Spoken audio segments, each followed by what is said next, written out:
People wonder why I drink when we do this. And we're good. Not a bad All idea. right. Okay. Yeah, everybody's coming in great now. All right, so I don't know how to do this. We did episode 9. I'm gonna cut the first half and kind of use that as something, and I guess this will be like a bonus episode, a Mobstercon special, I guess. Right? That sound good to everybody? We spent quite a while talking Yeah. to Nick and Joel about Mobstercon. Yeah. But So since we didn't have the unholy trinity, including Flint, we decided to redo this, and it only took 2 weeks to get us all in the same whereby room. But and yeah, so okay, so let me intro this. So welcome everybody. This is part 2 of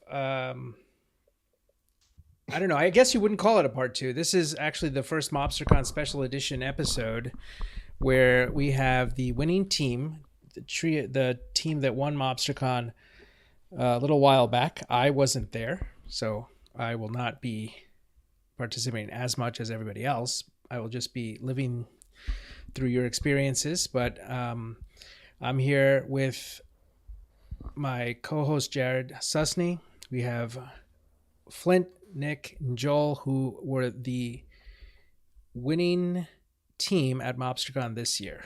Winning team, hot kid ball milk. Correct. Yes. Welcome, guys.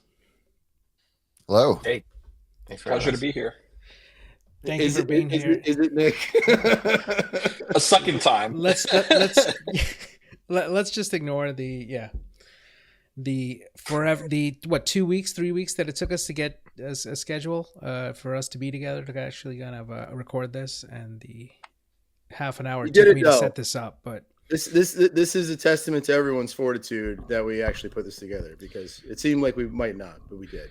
But I'm glad to have you guys. And Mobstercon, for people who don't know, is an event that's held, I don't know, every 3 or 4 years, and it's there was one last year. Was there? And then in 2022. Yeah, you're way off base with that. But anyway, go ahead. It seems like a long time because I haven't been to one, but it's not every year. It is in New Jersey, run by Brian Menelakas, where there's a Team Unified event. This year was Scryings Unified. And which we did explain this before. If you don't know what unified means, it means if you take all 3 of the players' decks and put them in a single pile, it would still create a legal deck. In other words, you're sharing power, you're sharing restricted cards. So there's only one in the whole set of decks. So I guess we can start with what brought you guys together as a team and take it from there. Does that sound good? Sounds great. Anyone? Yeah. Joel, why don't you start us off? I feel like it was you. Yes. So the previous year was my first Mobstercon, and I had such a blast. I had so much fun that I was like, I'm definitely doing this again. And I bugged Mano. I was like, this has to happen again. This is like, yeah, it's one of the, I love Team Unified events too. I love the collaboration. I love the added challenge of not everyone can play the best cards, so you really have to. There's a very Rochambeau aspect to it. And so yeah, I wanted some beast presence there. So some more of the beasts of the Bay. Last year, I think it was just Jeff Liu was the only other beast that I could think of that made it out. And so I reached out to some people, and I reached out to Dom, who actually I was on a team with him last year, and he wasn't sure if he could do it.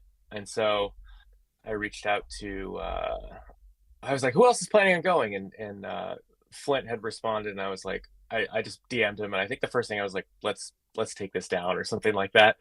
And he was game for it. And then I was like, who else do I know who would be great to collaborate with? Flint, you did play last year, right, Flint? I did, yeah. I played last year. Yeah, that's right. Sorry, yeah. With Jeff, Lou, and with Cliff, and neither of them. I had actually reached out to them initially, and neither of them were going to go. And then that's when Joel connected with me. They didn't want There you you as a go. Yeah. teammate. I just wanted to correct Joel real quick because he clearly fucked up. Yeah. No, Definitely got to seize those opportunities. Thanks, Jared. yes. Way to feel. Go ahead, Joel. But anyway, I reached out to Nick because I was like, Nick's great guy, good player. I love the stuff. I love the builds that he comes up with, and I was like, this would be a great person to have on the team, and it came together, and we locked it in, and said, all right, let's do this. How do we take this thing down? Yeah, I mean, who else do you know owns a set of bazaars, right? That's true, huh? Yeah, cards would have been a problem though. We have some resources. I was able to borrow some cards I needed, but yeah. So after you guys became the unholy triumvirate, what was the? I mean, I know we discussed this before, but what was the thought process with deck selection? Well, last year I ran Total Vault. It's obviously very good in the format, and you get a lot of the power, so it's fun to play. And that's kind of what I was hoping to play again this year. And so I kind of ran that by Nick and by Joel, and was like, "Is that cool? Like, what are your thoughts?" But was really open, and flexible to play whatever. And they both were okay with it. And then after that, the two of them really actually had to think about what they were going to play. So I was kind of the laziest team member. Way to be a good team member there. Yeah, like dibs on the power. All right, guys, figure the rest out. Figure it out. I'm out. So to be fair for Flint, it's not like we're like, hey, what if somebody plays Twiddle Vault and another person plays, Reanimator, and then we started by saying we're gonna spike this. Let's look at what lists won last year. And so to give credit where it's due, we looked at Ty, Dan, and Will's lists from last year and said, hey, this is probably a good starting place as far as allocation of power and the best leftovers deck, right?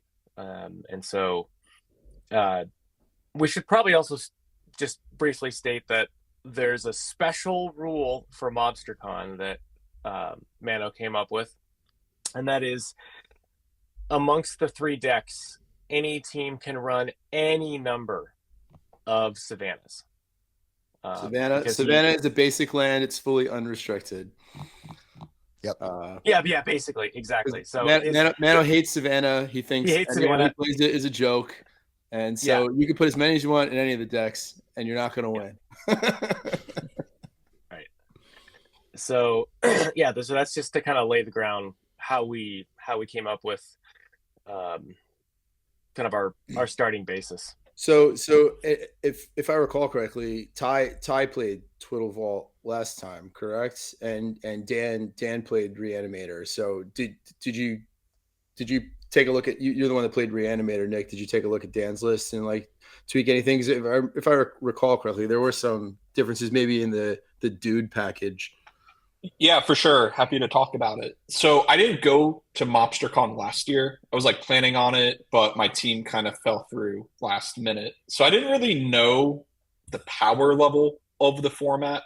But I think, again, that's what makes Flint being on full power a bit easier. To carve out the different Reanimator packages. One package is, Ty's team. Dan was on like Thong Glaciers, which I think was a more grindy plan to get more value out of your bazaars. You're just pitching basic lands and it fixes. The other side of the coin is the Rasputin plan. And it runs Mana Vault as well. So it's a lot more explosive. And I thought that was going to be more powerful, especially with testing with Joel leading up to the event. We did both builds, and the Mana Vault Rasputin plan is stronger. We were pretty tight on dual land margins. Like Flint only using one Underground Sea was pretty key, because then that frees up the three others. And I think Joel only used one scrub land. So having the other three to hard cast Rasputin is pretty big. The main change I made, as you hinted at, is up to the creature count. I think my list was up to 20, I just found I wasn't bringing Ashen Ghoul back as often as I wanted to. Sure. And what's nice is Tom Swindell is kind of the list I copied last year as my base. He had the balance and I think one of the mocks for his team and the Mind Twist. And those are 3 restricted cards that we gave to Joel pretty much.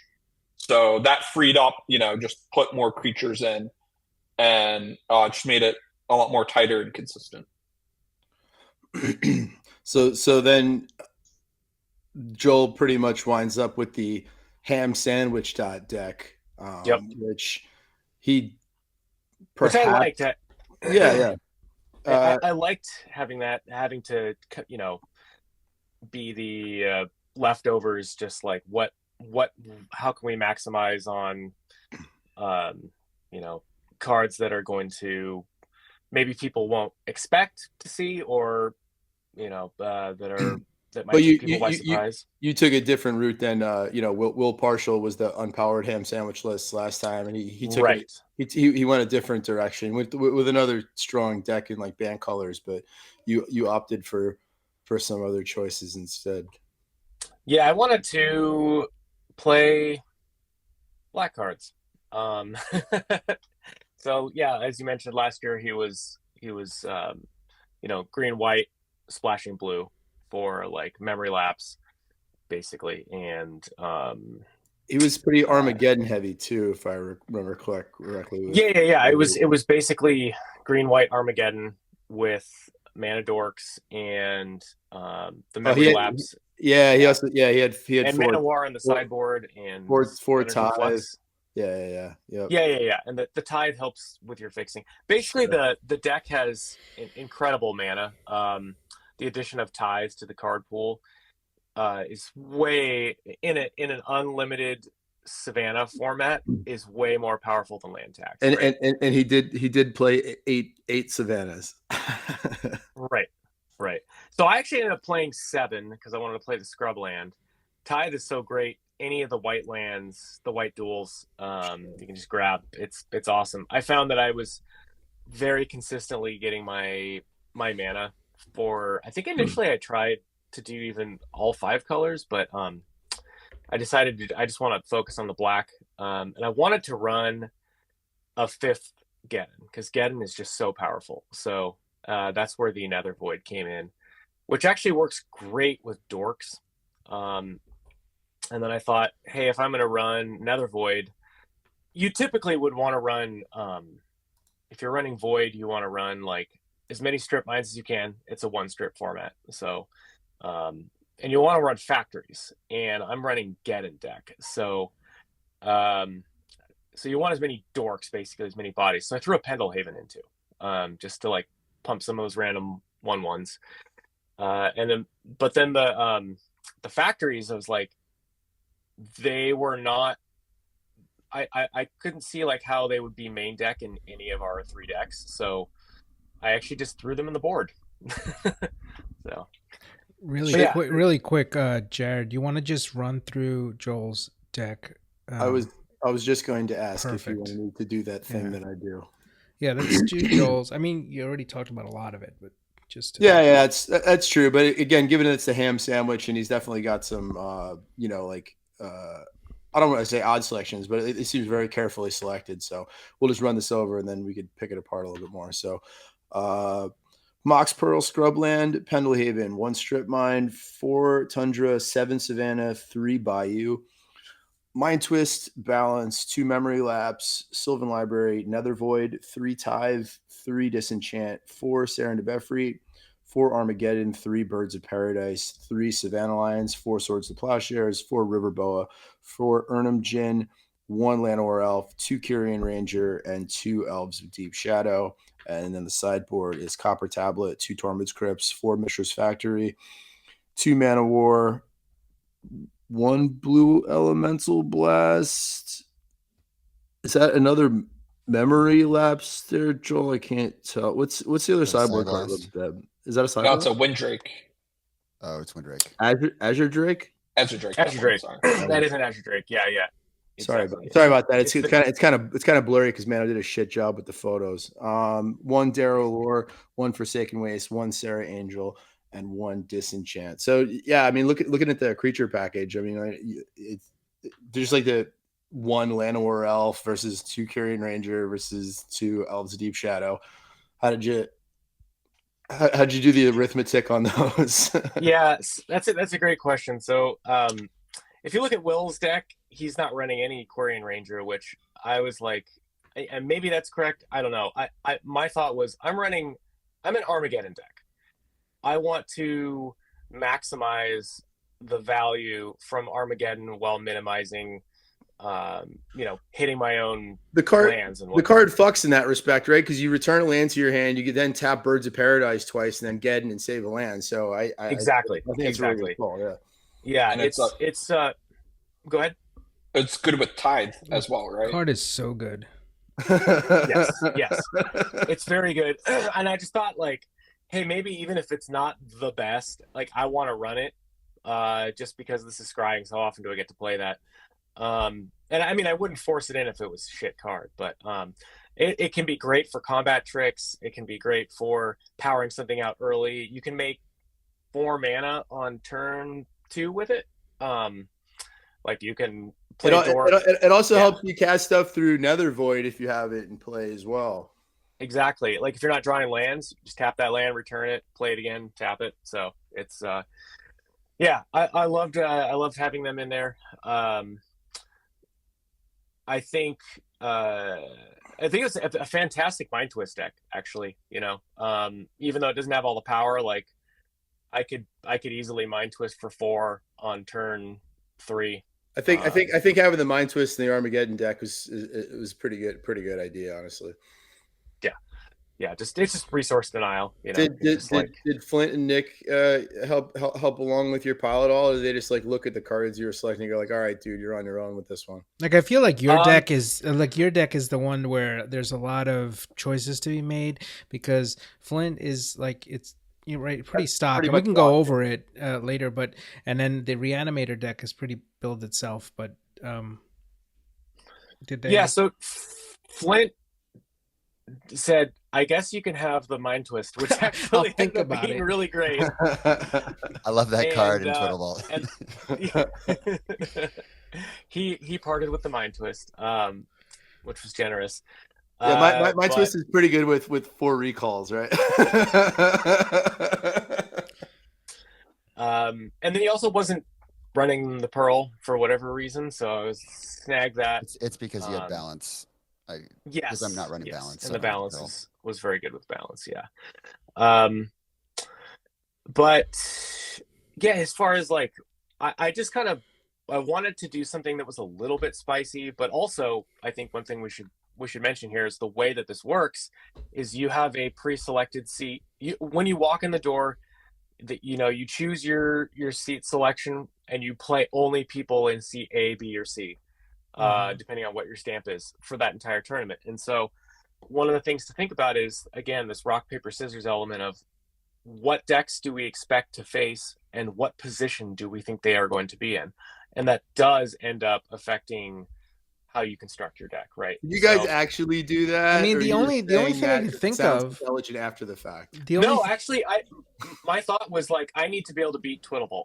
Like this deck's job is to beat Twiddlebolt, and then I get put in the middle. Well, you're not too far off a mono green list, and mono green was having its way with Twiddle Vault a little bit on the day. So it's certainly has the ability to do that. A lot of different ways to interrupt it. I mean, other than being totally random, it's the only thing I can think of is that you put the fastest deck in the middle so that they can finish their game quick and help the teammates out. And if you think that's Twiddle Vault, then you can, and then you could make a deck to beat Twiddle Vault and put it. Two thoughts here, if I may. So last year, most of the combo players sat in the middle. Yeah. And the reason why I sat in the middle last year as the combo player was sort of the opposite. Like the two end people are going to finish faster, and so they're going to help you. And they're going to help you. Oh. Yeah, think through key decisions in the late game because the games go a little longer. And so we put me in the middle last year. And this year we were thinking, and that's how a lot of teams did it. So I ran it up against other combo decks in the middle. And so this year we were thinking, all right, if that's where combo was last year, there's a high chance that's what will be this year. And so we want to put Joel in the middle so he can take down Twiddle Vault or combo decks. Yeah, I guess that makes sense. If you have a player that you know is going to take forever, then you want, okay.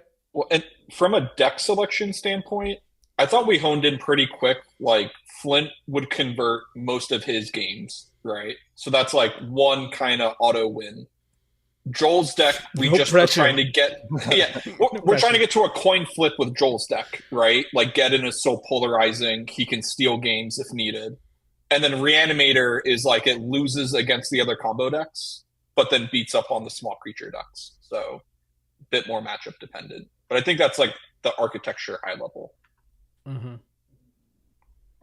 Yeah, so basically just the deck was trying to be disruptive, place a threat. They can't remove the threat because they don't have lands or whatever. And that's how my deck wins. So But you had 80 cards at Manos house. That I thought that was the more interesting of the deck building. That was the last minute, and this is just how I am, right? It's just like, oh, I want this in there, and it was kind of like, all right, when it comes down to it, Close this door. what's my list going to be? And so I sat down with Nick and we hashed that out. He helped me, and Flint too a little bit. So, and you'll appreciate this. We were playing late at Mano's house, and Lapine like just wanted to play Scryings, and like I don't think he got any games in. So Joel let me borrow his deck to play against Lapine's deck, and I played like 3 matches against him, and it became very obvious that like that deck is just never going to beat Lapine's deck, which was like a Sacred Mesa control type list. So I got up and I said, if anyone could beat Lapine with this deck, I'll give them $20. So of course Partial gets up, and then like 30 minutes later, he's like, I got him down to fucking 1. I was like, I told you wouldn't do it. and then he just goes, this deck sucks. It was not that far off of the one that he played last year, but it's just funny. Horrible matchup. So again, it's interesting that you. I'm sure other teams didn't really think about that aspect at all. I mean, I know we didn't, but my stupid team who came in dead last played 3 aggro decks, which is hilarious. But I mean, that's an interesting thought process.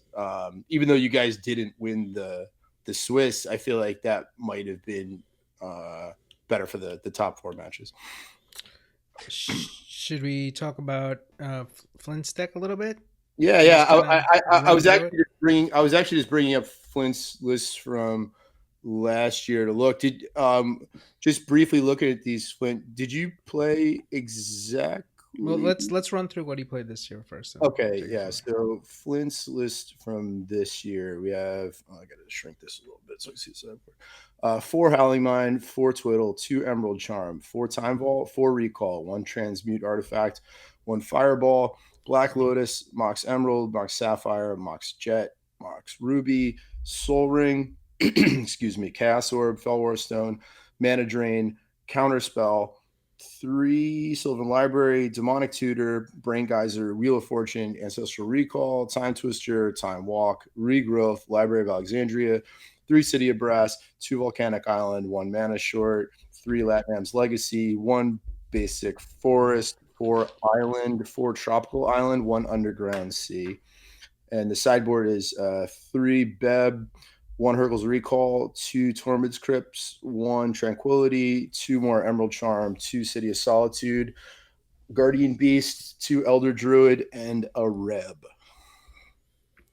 Now, So did you it change looks like anything? you made some changes to Yeah. the sideboard from last year, Flint. And then you also issued Mana Vault. It looks like this time. Yeah. Did you have an issue with like getting beat up by your own Mana Vaults the last time you played them, or you just?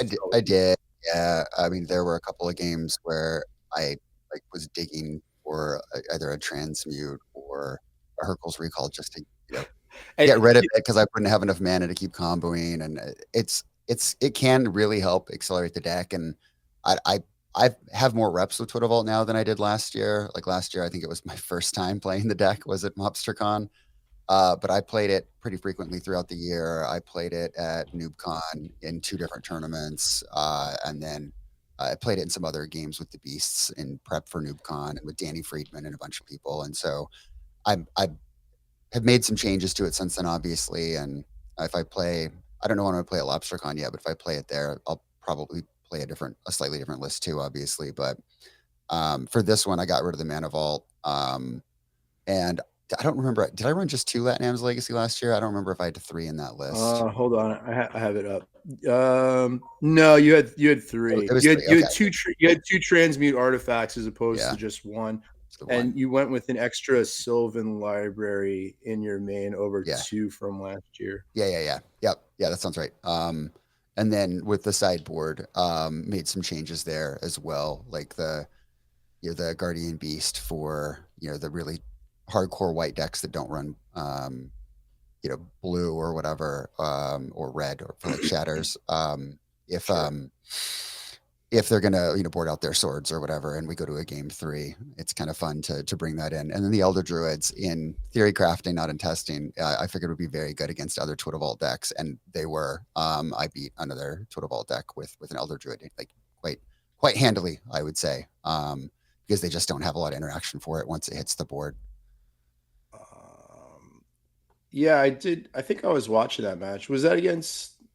I think that was against Alex, maybe. But I think he also had Elder Druids in his deck. Maybe he just didn't draw them. Yeah, I didn't see him in his deck. No. Yeah. Wasn't there a Twiddle Vault? Maybe that was last year that they main decked it or something. Alex Scheffenacker and I don't know. I might be Yeah. making that up.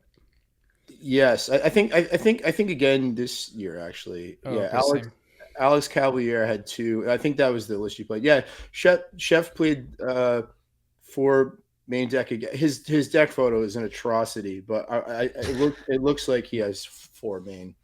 Yeah, I mean, it's not a secret tech by any means, right? Sure. But I don't want him in the main deck because just so many people have Swords to Plowshares in their decks. Like, I'm not gonna. I would rather have people have a dead card in their hand and Of course, just my yeah. deck do its thing as like seamlessly as possible. But then with the understanding that sideboard cards are coming in games 2 and 3, my plan was to bring the Elder Druids in game 3 if we got to that point. But against any other Twitter Vault decks, they would come in game 2 for sure. And by game 3, their mind is already so numb that they're probably just going to make mistakes anyway. Sure. Yeah. And if they don't see if they don't see like a transformational sideboard in game 2, right? They don't see a bunch of Ernies running around or anything, or Darylors or whatever, right? Then at that point, if they haven't boarded out swords, they're probably going to be boarded out. And so the coast is much clearer, I would say. Yep. The other piece here too is I got a lot of flack for only 2 Emerald Charms in the main because they are good against Blood Moons and things like that, but you just don't have as many green sources in the deck. Right. So if you want to fire on all cylinders game 1, the twiddle is just more efficient. I feel like 6 twiddles and 4 recalls. I mean, like how much do you need? Yeah, honestly, what I would do in games 2 and 3 is at that point I would board out 2 twiddles and bring in 2 charms just for the hate. So I would be ready for the City of Solitudes or the Underworld Dreamses or the Blood Moons of the world or whatever they might bring in against me. You just have more flexibility with an Emerald Charm. But game 1, again, I want to fire on all cylinders. I want the deck to be as efficient and as streamlined as possible. You just said Dreamses. Dreamses. Underworld Dreamses. The Dreamses of the worlds. All right. You want to take a look at Nick's list? Sure. Andy. All right, so Nick was on the Reanimator package, and we have 1 Ishan Shade, 4 Triskelion, 3 Deep Spawn, 4 Kravikan Horror, 4 Ashen Gabagools, 3 All Hallows Eve, 4 Dark Ritual, 4 Animate Dead, 3 Dance of the Dead, 4 Buried Alive, 1 Basic Island, 4 Bizarre Baghdad, 1, 2, 3 Basic Swamps, 4 Badlands, 3 Underground Sea, 1 City of Brass, 3 Rasputin Dreamweaver, 3 Scrubland, 1 Spirit of the Night, 3 Mana Vault, and then the sideboard of 4 Chains of Mephistopheles not pictured here, 2 Underworld Dreamses, 2 Forsaken Waste, 1 Dance of the Dead, 3 Reb, One divine offering, two divine offerings, and the fourth copy of Deep Spawn. So when you guys were taking a look at the sideboards, because Flint had more, he had more of the Rebs in his board last year. Was that a decision that like Flint didn't need them, or they were better in your deck, Nick? Or Yeah, I think Flint didn't need them. He published his list first, and I was like, we have the Badlands open. Might as well bring them in.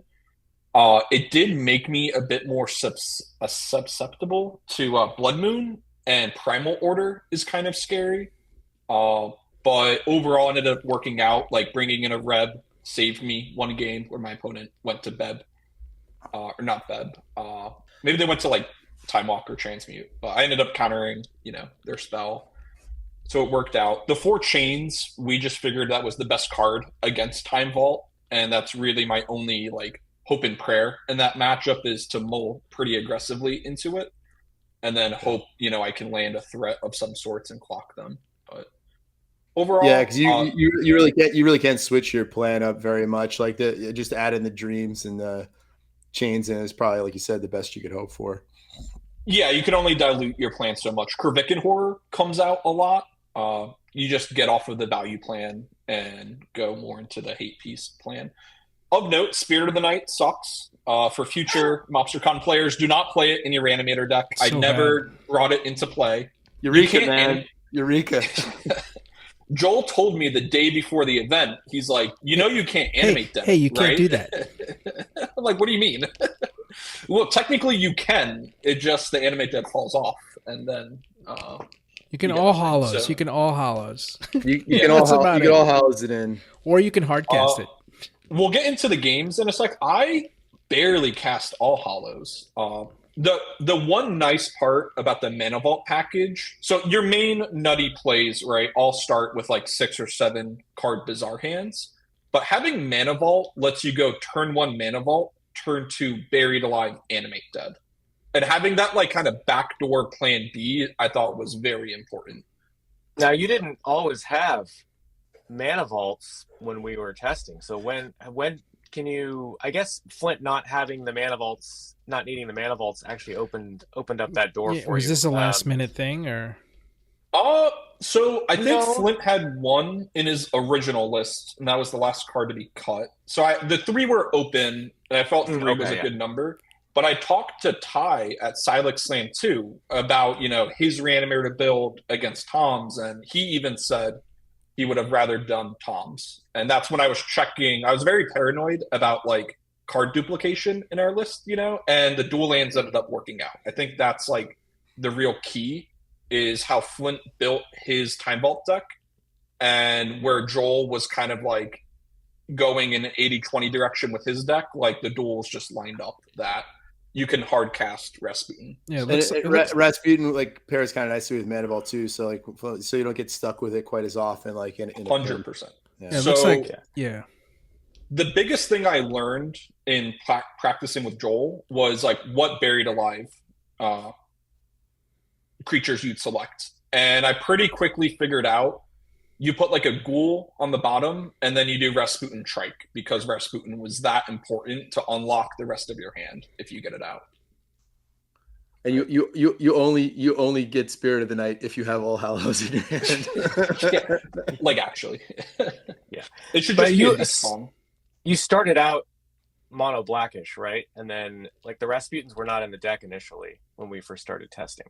Yeah, because we were testing a Thong Glaciers package, so I think it just ran like more deep spawns main, and yeah, I don't know. I think we quickly pivoted after like 1 or 2 playtest sessions. We figured out that it was just too clunky.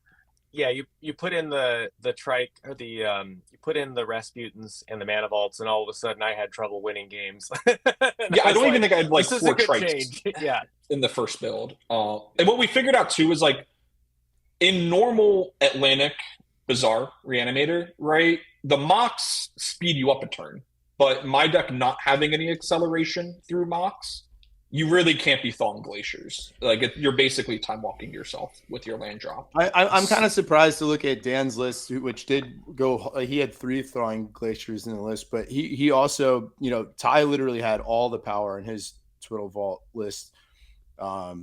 It makes me kind of look at this and go like, this is like preposterously slow,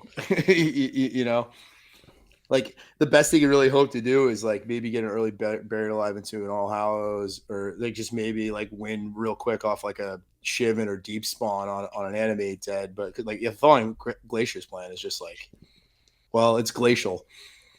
I mean, yeah, if you compare the Reanimator deck to like the other, it is slow. I mean, yeah, it's not doing much. It's a kind of putting here's the threat. Do you have an answer? I'm gonna win in a couple turns. Or if you do the All Hallows, then you have to answer in a couple turns, or I'm going to just run away with the game. I think the conception going into Scryings with the Reanimator decks is that it's really good at grinding late games. Right. And it can, but I never really got to that point in any of my matches. Often to your point, I was firing off the Mana Vault to bring a big threat back early. And then the name of the game was getting back up to 4 mana to not die to my Mana Vault. Yeah, I think that's where the horrors come in. Like they really grind like all the chip damage and point damage and all this stuff. And the interaction with Bazaar. I think they give you a lot of card advantage. So the teenager in me wants to ask you: how was Isan Shade? Did you get him out? And wasn't he amazing? He won me a game in the top 4, so maybe we should pivot. That's to good enough for me. Through the games, but we'll put a pin in that one. Well, so since Mano's event sucked and his tournament report sucks worse, he didn't really outline how anyone did through the Swiss, apart from putting the the final standings up. So, singularly, like. How many matches did each of you guys win or lose on the day? Well, we all started off 1-0, which was great. Because you got the bye, right? Because we got the bye. Yeah, we got the bye.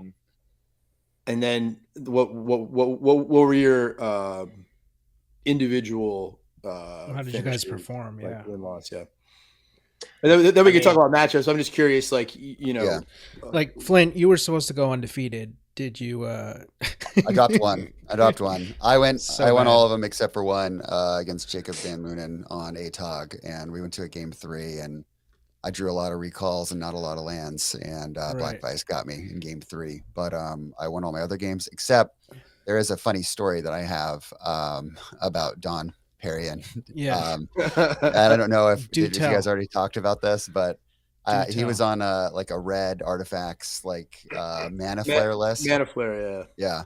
And I beat him game 1, and then in game 2, I'm starting to play, and he drops a gorilla shaman. Ooh. And just starts to blow up my whole board. Not in the format, Doc. Yeah, and I'm like, man, this card is brutal. I'm like, why didn't we put this in our decks? Good. This is so good. I do remember that on the day, and I'm like, you old man, you thought it was primitive justice, didn't you?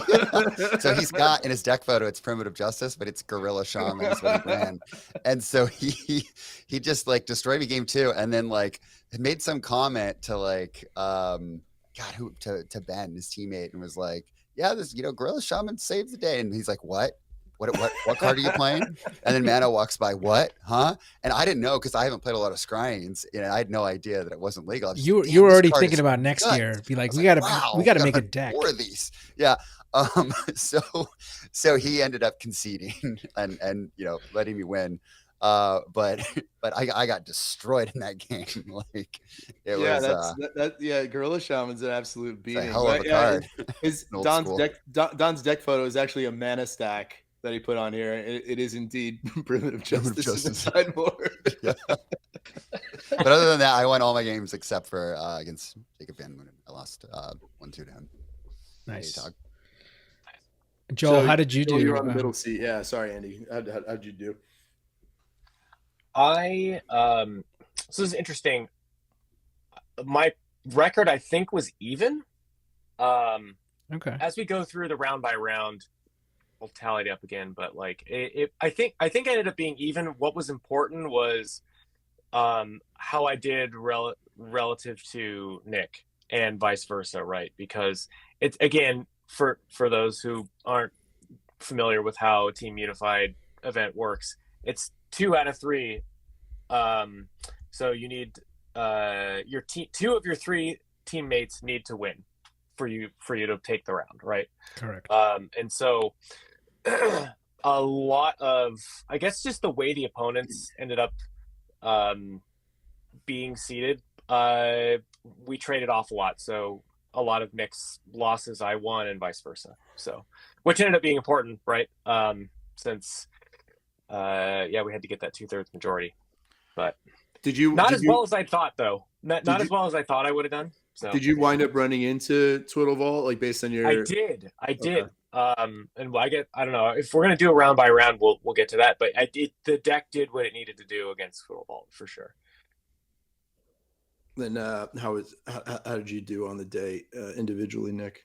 Yeah, well, I started off the morning puking up Manos margaritas from the night before. That's right. Yeah. So the round 1 bye was very important. And then I proceeded to go 0-3 in the next rounds. So I did pretty bad in our like pre-Swiss. I lost a mono green twice, which I thought would have been a better matchup, but like River Boa getting in under my underground seas was pretty annoying. Were you getting your bazaars like ice stormed or anything, or? Yeah, well, and I mentioned like I would go turn 1 Mana Vault and they would crumble it right away, knowing kind of the plan B of like turn 2 Buried Alive Animate Dead. So that slowed me down a lot. And I got to these late games where I would get 2 Kravikan Horrors, like I'd Buried Alive for them with my Bazaar, and they would Ice Storm my Black Source.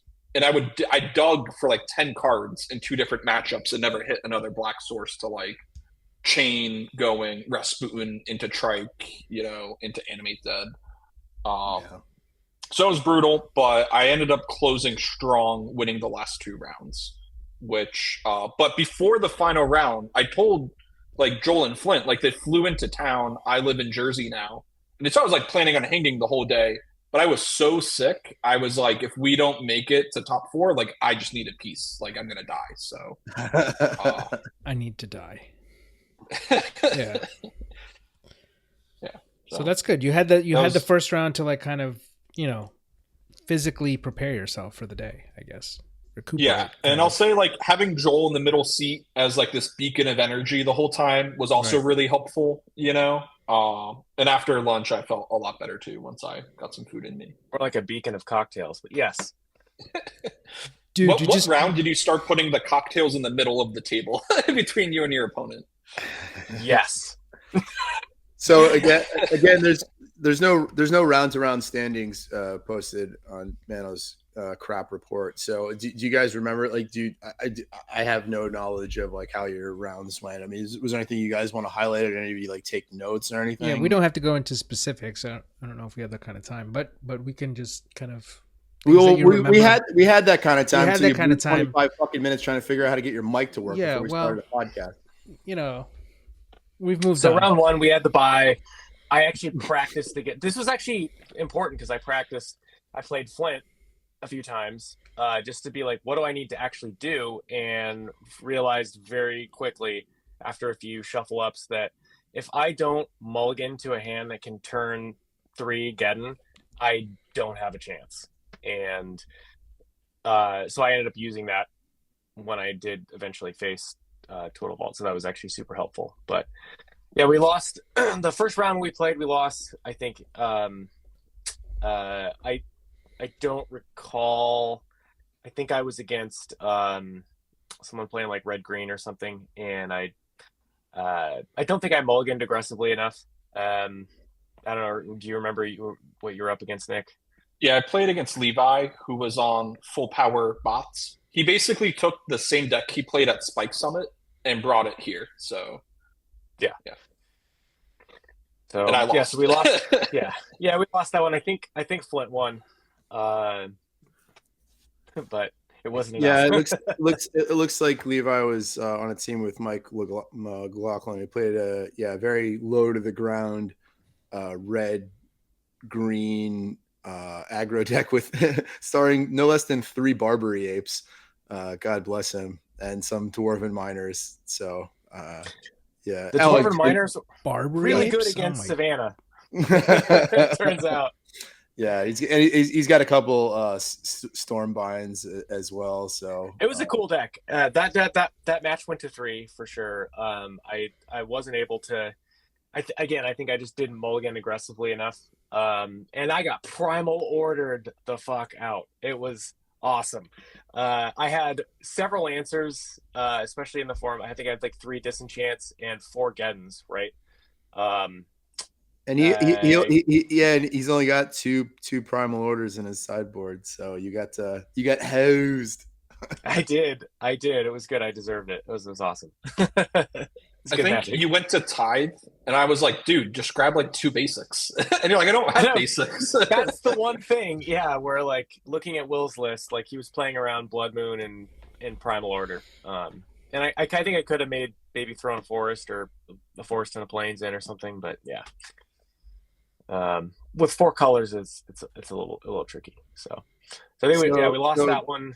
Piecing that together. Well, I mean, obviously Flint won that, but I guess he played. Oh, you played against Callahan's Pots deck, which Pots deck. Yeah. not very good against Twiddleball. But he's had like disenchants and divine offerings, and yeah, that's true. And he was attacking my mana with Pox, and there was a game that was actually kind of close if he had drawn the right cards, but he's got so many dead cards, and his sideboard's even worse. He's got like circle protection red, circle protection green. I guess comp red's okay, right? It's maybe potentially stop a fireball, but like his deck is just like literally 30% dead against yours. Yeah. Did that go to 3 games or? I think I got him in 2. Got him in 2. Yeah. Sounds right. So I think the next round we ended up winning. I think that was the round that I played against the Twiddle Vault deck in the middle. I took game 1, landed an early. I just mulliganed to a good hand that did stuff, and then he took game 2, and then game 3 I got I think another void down, and he was just like looking at his hand full of cards that he couldn't cast, and we just beat him down. So. And that was Twiddlevault in the middle seat. So who? We played against the Rochester Royals. I don't know if that helps. Yeah, but that was when Flint had the mirror match because Alex was in the A seed. Yeah, that was the next round, I want to say. Yeah. So, I mean, whatever. It's really of no consequence. Yeah. Sorry, not Alex. Josh Oriema. Yeah, but that's when the deck got to do its thing. So. There's all these Twiddle Vault decks out there. I mean, Nethervoid seems so strong. It's good in our test matchup. That's the other way that Joel got me, and that's what we talked about. Nethervoid's very good. If you don't have like the Emerald Charm and the mana, it's almost game over, game 1. Yeah, if you just get a threat down, even if it's just like. Maybe next year somebody will bring a Land Destruction Nethervoid deck or something. Yeah, that would be good. I tried that the year before, except like an idiot, I put the Nether Voids in my sideboard, and it did not go well for me that day.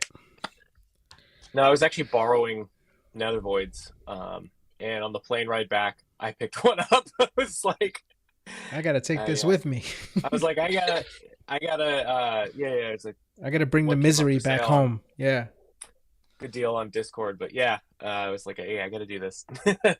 It's a cool card. So we'll call that the Swiss, and then Flint. I mean, one of the main reasons we wanted to get all 3 of you in here is I feel like the matchup of the day was you v Mark Lepine, the semifinals, right? I was sitting watching intently the entire match, and it was awesome, and it was a position where you were in the opposite side because Lepine was taking absolutely forever to figure out what to get with the Jester's cap. Yeah. So I guess we should preface this by saying what he was playing, right? What is he playing? Control Sacred Mesa or something? Lepine? Some sort of control build. Yeah, I mean, I can run through the list. No, Real we don't quick. have to, but you know. Okay, yeah, sure. But anyway, it was an awesome matchup. So Flynn, anything memorable from that one for you? Because it was great to watch. Yeah, I mean, I'd never met him before, and obviously, had heard from Mano about him, and got to meet him that weekend because we were both staying with Mano, and he's a super nice guy. We had been chatting a ton all weekend, and so getting to play him was really cool. And he was on, it was like a blue white, tithe, counter spell, four Yeah. disenchant, Sacred Mesa, tithe, library, blah blah blah blah blah. Right. So game one, he had a lot of dead cards for sure, and there was a point in game one where I clearly was, I had what I needed to have to win, but the more interesting game was definitely the second one because the match was going to come down to whoever won our matchup at this point was going to advance to the finals. And he was, he's obviously a good player and he's had a lot of interaction. And so I was always thinking about trying to play around the disenchants or the counter spells or, you name it. And I talked to Will Partial a little bit afterwards, and he graciously pointed out a couple of mistakes that he thought that I had made, and we talked through it, which I appreciated because there are lots of guys out there, him included, who have way more reps either playing Total Vault or playing against it. And so there were a couple library triggers that I think I missed, and there was an opportunity where I probably should have just untapped the vault at the end of Lepine's turn. And so kind of live and learn, but it was a pretty tense match, and with everybody watching, certainly a little nerve-wracking, but yeah, it's more so exciting. much harder. Yeah, but way more exciting, right? And so I was feeling kind of the pressure to make sure that I won for the team, and also didn't play like an asshole in front of everybody. So there was this pivotal moment where he played Adjuster's Cap. And so just real quick, Flint. So Lepine had a lot of gas against Twiddle Vault in his sideboard. So just relevantly out of his sideboard, he's got 2 Crypts, 1 Jester's Cap, 1 Dust to Dust, and a Divine Offering on top of I think a further counter spell and a deflection, which could be really obnoxious against one of your fireballs. Yeah. So he had a lot of gas there. But go ahead. He brought the cap in. He had it in for game 3, and then. Yeah, exactly. And so there's game 2. Game 2, we didn't go, if we would have gone to a third one, my head might have exploded. But we get to this pivotal moment, where he's disenchanted my Time Vault, and so I've got 1 in the graveyard. I don't have 1 in my hand, and he plays the cap, and so I'm thinking I believe I had a counter spell in my hand, and I was trying to decide if I should counter it, because even if after he activated it, he was still going to have, I think, 2 mana open to interact with me with a disenchant or a counter spell. And so I really had to think, if this resolves and he activates it, can I still win the game? Fortunately, this is game 2, and I had removed my Fireball. I boarded it out, so I just Brain Geyser as my kill condition at this point, and I had it in my hand, and I also had all of the other recalls in my hand, and I had enough mana to where I was going to be able to take a turn and recall and get my Time Vault and then start to try to combo off. And so I actually wanted him to kind of tap out. So to add further context to to what you were talking about before about helping your teammates, Will Larson had finished his match. So this was Will Larson with Lepine completely dissecting what Flint had left in his deck versus what may have been in his hand. Yep.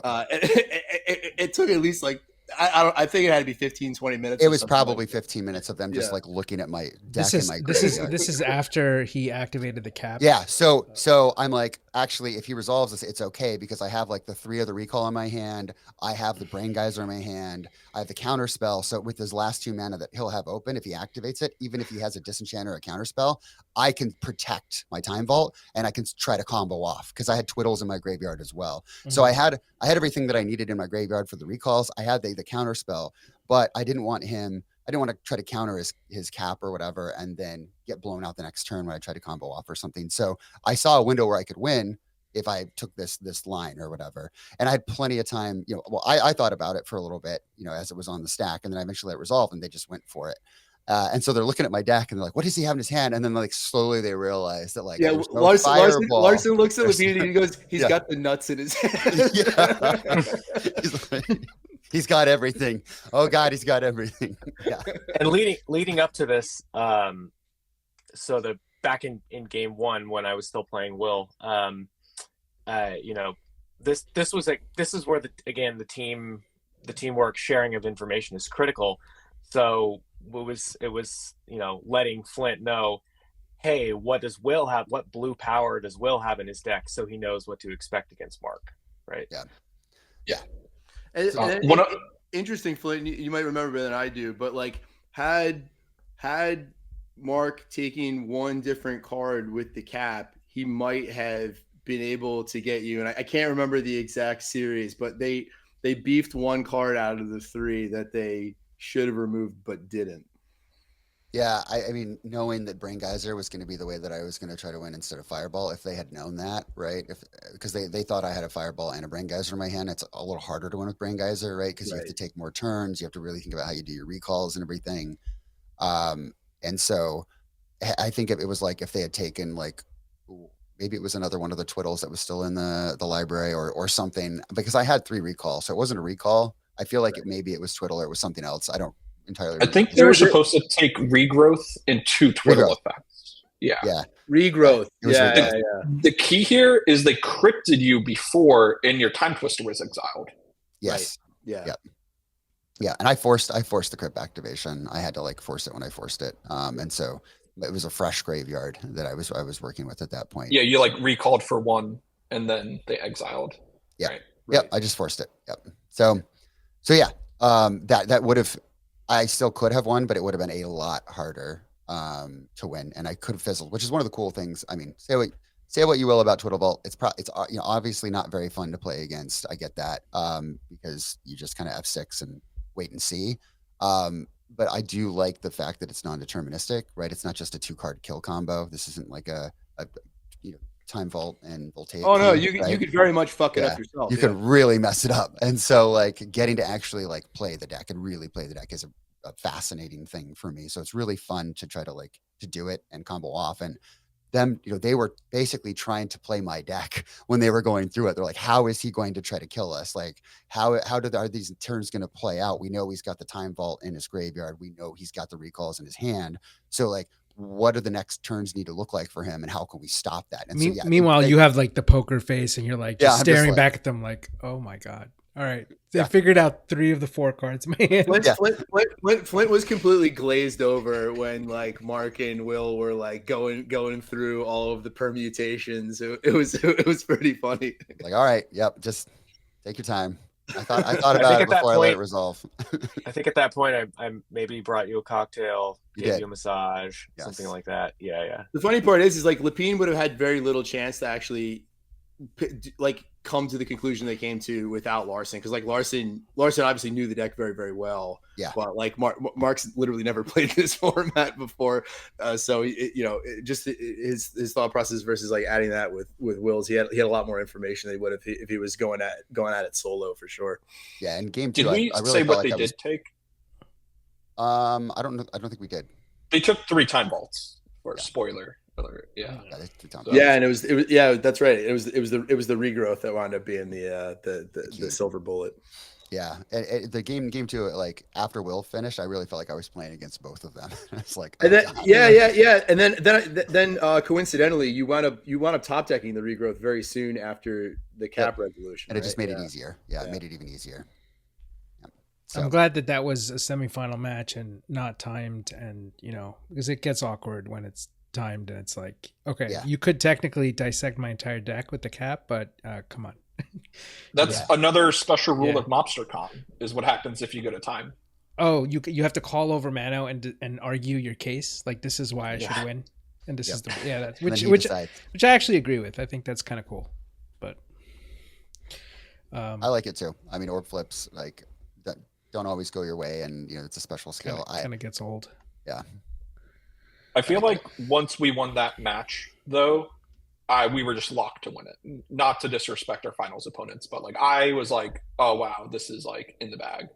I didn't think that we were going to make the top 4 or whatever it was going to be. Honestly, like I thought we were done. I obviously, wanted to win, and I, came to play and stuff, and I was excited to play with you guys, but I didn't come in thinking we were going to win Mobstercon. Like I wasn't taking notes or anything. I wasn't like, this is serious, let's do this. I was like, yeah, let's play. This will be fun. Let's see how well we can do, guys, whatever. And then when Joel comes over and he's like, well, yeah, we're doing this. we went, 4-2, and thanks for playing, guys. And then he's like, and now we get to play at the top 4. And I was like, what? Yeah, I slow rolled it. Yeah, not to take away, Nick, Jordan, and Jeremy's accomplishments to getting to the finals for the day, but it wound up being a little anticlimactic compared to the semis, because two of you took the rounds pretty quickly, and I think it was the matchups. Although no, it was because they had Presence of the Master. That's right. I forgot. Your I like to borrow. Yeah. Vince, he had Vince's. I don't even remember what the hell kind of fucking playmat that is. Some bizarre fantasy game thing. Joel, I can't believe this. I gave him the Presence of the Master playmat, and that was his rabbit foot. But Joel's matchup was against Nick Christie on a very Swedish looking mono black deck with Jusums and Underworld Dreams, and I wasn't paying attention for a little bit. And Joel, you wound up beating Nick very quickly, right? Yeah, it was just a great matchup for me because I have I've got threats that don't deal me damage. I have disenchants and I have Swords to Plowshares, and he's playing he's all in on a Singer or a Juzam or whatever, and then some Sinkholes, and I'm like, Sinkholes are horrible against my mana dorks. It's just he did the best he could, right? I think he mulliganed to 4 in game 1 or game 2. Oh yeah, go double Ritual Singer, hardly any cards left in hand, and I think I just go maybe took a few hits and then was Swords and get my threat of my own, and then he just couldn't do anything. So yeah, I think you wound up getting. You got beat that last round, right, Nick? On Jeremy. No, I took it in 3 games. Oh, you did. That's right. Yeah. And Jeremy was playing another red green aggro kind of deck with just Dorks, Boas. He had a couple Ernies, but a lot of Artifact Hate, a couple Wildfire Emissaries, which isn't relevant to you. But yeah. There was an interesting decision point in that game. One of those games, right? Yeah, I think game 1 was kind of closest. Game 2 and 3, I basically kept 6 or 7 card Bizarre hands, I think, which is, again, the nuttier of your range. But, yeah, game 3 especially was all about being more defensive. And I think that's where I got Korvikin Horror online with Rasputin, where you can dump the Rasputin mana in to sacrifice, Ashen Ghouls. And, the key was I had an All Hollows on stack. And I chose to chump block with, a Triskelion against his Kurd Ape. And rather than ping face, it was something like that, where I think I killed a Kurd Ape maybe with Triskelion pings. And then I think it was you were thinking about killing something, and you're but then he's just going to get it back. They had an orangutan on board. Yeah, sorry, they cast orangutan. I had Triskelion, and instead of pinging their face, I pinged their Kurd Ape, even though I had All Hollows. Because I just was I need to stop the 2 damage coming in through the combat step. And that ended up being really key. I think I won the game at 4 life or something, and they had a lightning bolt. Wait, why wouldn't you just ping? I didn't follow. Why can't you just block, ping him for 3, let your Triskelion die? It's going to come back anyway. So they cast orangutan main phase 1 to kill my trike. Oh, okay. Gotcha. It's swing in. I missed that. I killed, yeah. So what do you think of? I mean, I just kind of briefly read Mano's report, and he's he's somewhat negative about it, and he's talking about this is now the second year of using Scryings and kind of teams using their knowledge, and he thinks that people didn't really go outside the box this year. What do you guys think of just the format and its evolution so far over 2 years? I did hear that there was Time Vaults last year, and it sounds like Time Vaults big deck this year as well. Do you think it's evolving much? Would you guys change anything? Any cards that if you were to go next year, you might want to take a look at or something? Or I would say maybe restrict Time Vault. Yeah, honestly. I wouldn't outright ban it, but I would probably restrict it because it gets so good. And yes, you have to put all your power into that deck, and that's part of the unified format. But the games do go long, and most of the winning teams have some form of a Time Vault. Right. At least last year the winning team did. This year we did. And I think that would force a little more creativity into like what's going to be like the most powerful deck in a team and how are you going to spread the power. It'd be cool. I mean, Mano was incorrect in that. He's like, I don't think anyone learned anything. I think what most people learn is that, you know, you almost certainly want to have the Twiddle Vault deck in your team somewhere, right? And then that's going to soak up so much. So it's basically leaving you with 2 decks, but except it doesn't, because one of those other 2 decks is almost certainly going to be a blue-white control deck, right? And then like, I took it as people knew something from last year, but they didn't act on it, and they weren't really creative in making new decks. I mean, that may be that they know that Time Vault's the best deck, and you know we want to win, so we want to play Time Vault, and we're not going to do anything else. But I don't know. You know. It'd be cool if instead of like Scryings with Swedish, it was EC. So like you only get 1 Time Vault, and the team gets 4 Strip Mines. Might promote different strategies. yeah, that's interesting. I think I don't think he'll if it happens again. I don't think he'll run it back. I don't think it'll be Scryings again. I tried to plant the bug in his ear. Maybe it'll be like Alpha 2 alliances, but with some restrictions, right? So maybe restrict like Necro, so you don't have like the Necro deck, and then it's a 4 strip format. So I don't know. Maybe you also restrict something in the Twiddle Vault deck. I mean, I don't know. I don't think it's that strong. Force of Will kind of changes a lot too. Yeah, and you maybe restrict Force of Will or something, right? Like so you restrict the cards that I don't want to face blue white with 4 Force of Wills or whatever. But I think Gorilla Shaman should stay banned. Strong card. Strong. Yeah, too strong. Too strong. Too strong. You already get Goblin Tinkerer, you cheap bastards. So strong. I just think like ban Bazaar, ban Armageddon, ban Time Vault. Clean slate. Really? Ban Bazaar. Yeah. And the thing is, like people would say that's inelegant or whatever, but people that were excited about the format and doing something different, that would absolutely prompt some changes. But then you'd get less of the spikes playing the event because they can't play the best decks. I don't know if I'd ban Bazaar. I mean, is it that strong? I think it's so hated against. I mean, you can be hated against, and it's not. I mean, to be fair, overpowering. Nick, you went 3-3 on the day, you said. Yeah, I won the matches I needed to in the top 4 though. I just think it makes the deck building aspect, it's too clean and easy. Like it doesn't take away enough cards from your teammates to make it interesting, and right. I also want to be known as the guy that got Bazaar banned. Would be pretty cool. So okay. I'll say this: like Twiddle Vault is obviously, if not one of the best deck in Scryings, where Reanimator you do get a lot of great options to add to that deck, but it's far from unbeatable. And actually, my only match win on the day with my fully powered white weenie deck was against a Reanimator because I cast 2 early Preachers. I stole his deep spawn and I killed him with it. and then game 2 I get it and he couldn't recover. Yeah, I think it's probably just the best unpowered deck, which again allows you to dump more power into one of the other 2. Mono green's pretty fucking good, so I'd say it's probably a toss up in between those 2. Sure. Mono green was rough for you, wasn't it? Yeah, well, I got stomped against it, and then I beat 2 red green decks. So maybe I learned how to play against it better. Maybe just like the bolts being less good against Reanimator mattered. Maybe Mono green. I remember the Ice Storm being rough.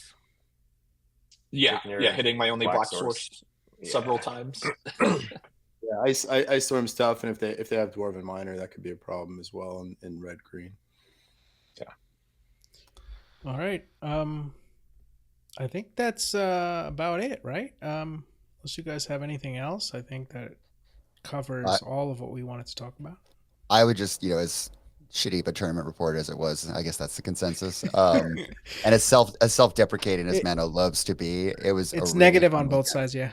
Yeah, it was a really fun fantastic. Weekend. And I would, Joel, kind of started the story with how fun it was last year, and I would echo that. I mean, if it's a smaller tournament, I know it's not, your your Lobstercon of the world or whatever it might be. But like the weekend is a ton of fun. Like last year, they did it this year as well, but my flight got canceled, so I was a day late. But we like did a golf scramble, and then we grill out at Mano's, and he's got a pool, and the weather is usually nice. And so we're swimming, we're doing broken draft, right? We're playing cards. You got the whole event that day, and then we go back, or we did broken draft after.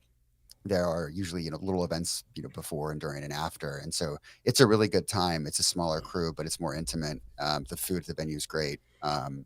It's a little harder to get to, I know, but I would highly recommend, despite Mano's best efforts at telling everyone how terrible of a tournament it was. I'd highly recommend that you go if you can make it work, because it actually is really fun. He went all out for last year's thing. Like he had like Jeff White there with his son selling like sports memorabilia. He had an insane raffle last year, and I think he wanted to do the event again, which he hadn't planned on doing. But like the event was still great without all the bells and whistles of all the extra stuff. So yeah. A little more mellow. You still did a good job, Mano. You salty awesome. Bastard. Yeah, I think maybe he peaked too early. He did it. He should have saved some of that for this year. But yeah, I totally agree. I wasn't even there. I wanted to go. I think it's the best format. Team formats are like by far the best formats. Everybody really? Listening out there, if you have the option to do team versus anything else, just go do team. To their credit, the Mobstercon name, two of Mano's daughters tried doing a 50-50 at the end, just selling tickets for money, and then we're just gonna give half the money. Oh, they were just gonna. We're like, no. They're trying to get. Number one, no one wants to do that. Number two, it's got to be legal. Yeah. So great event. It was nice having a break from Swedish all year too. Yeah. And to have like teammates in it was great. Very glad we got a beast win in the books. Yeah, definitely. Everyone is looking forward to Lobstercon being over very soon, so no one has to play Swedish. There is a team event at Lobstercon, so if you're going, you should definitely go with that if you haven't gone with it. I think it's going to be a lot of fun. So Flint, you did broken draft after, right, as well? I think we were my deck was terrible. Yeah. Okay. I think we only ended up playing one round. It kind of petered out, but I drafted this just insanely disgusting blue-black control with like Karn and this crazy stuff. But yeah, that was my first broken draft experience, actually finally getting to do it. But we'd actually drafted the cube I got at the Chinese auction from the Zombie Master Open the day before. Right, the night before. Yeah. Flint coincidentally wound up drafting like Time Vault and Vault Key, like something else. You probably love that cube. That cube is so combo heavy. Flint, that's your cube right there. It was great. And then I think Nick drafted Reanimator. Yep, he did, yeah. It's like just combo versus combo. Big fan. Yeah. Well, all right, guys. Well, that's it, gentlemen. That's it. Thank you very much. I appreciate you setting aside time to show up. I know it took us forever to get together, but we finally made it, and we did it. And I will see most of you guys at Lobstercon or at some event in the future. Sounds good. Thanks, guys.